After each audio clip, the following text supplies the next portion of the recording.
இன்னைக்கு சந்திக்கின்ற பொழுது இந்த மாநிலத்துடைய முதலமைச்சராக மாண்புமிகு ஸ்டாலின் அவர்கள் இருக்கிறார். இந்த நாட்டினுடைய பிரதமராக மரியாதைக்குரிய நரேந்திர தாமோதரதாஸ் மோடி இருக்கிறார். ஒரு முதலமைச்சரும் ஒரு பிரதமரும் சந்தித்துக் கொண்டதே விஜய் போன்றவர்களுக்கு இவ்வளவு கேள்வி இருக்குதுன்னா 2014ஆம் ஆண்டு ஏப்ரல் மாதம் 16ஆம் தேதி புதன்கிழமை ரைட் அன்றைக்கு இந்த நாட்டினுடைய பிரதமராக மோடி இல்ல சார். கோயம்புத்தூருக்கு பரப்புரைக்கு வந்தார் மோடி. அவரை அரசியல் கட்சி தொடங்காத விஜய் ஏன் போய் சந்திச்சாரு உங்களுக்கு தெரியுமா? அந்த சந்திப்பின் பொழுதுதான் இன்னைக்கு அவர் கேட்கிறாரு, முதலமைச்சர் மனசாட்சியோடு பேச வேண்டும். நீங்க இடி ரைட பத்தி பேசலையான்னு உங்க மனசாட்சியத்தோடு சொல்லுங்கிறாரு. நான் விஜய்க்கு கேட்கிறேன், விஜய் அவர்கள் மனசாட்சியத்தோடு சொல்லணும். கோயம்புத்தூர்ல ஏப்ரல் 16ஆம் தேதி 2014ஆம் ஆண்டு மோடி உங்களை அரசியல் கட்சி ஆரம்பிக்க சொன்னாரா இல்லையா?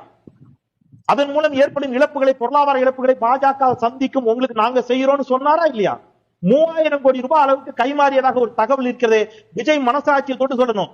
பாஜக தரப்புல இருந்து விஜய்க்கு 3000 கோடி ரூபாய் கொடுத்தா ஒரு செய்தி வருகிறது. நீங்க கட்சி ஆரம்பிங்க, நீங்க ஓட்ட மட்டும் பிரிச்சா போதும், இஸ்லாமிய கிறிஸ்தவ ஓட்ட மட்டும் பிரிச்சா போதும்னு சொல்றாங்களே, மனசாட்சிப்படி சொல்லணும் நண்பர் விஜய். அது உண்மை இல்லையா? அது பொய்யா? நீங்க எதுக்கு அன்னைக்கு மோடியை சந்திச்சீங்க? நீங்க என்ன அரசியல் கட்சி தலைவரா? நீங்க தமிழ்நாடு முதலமைச்சரா?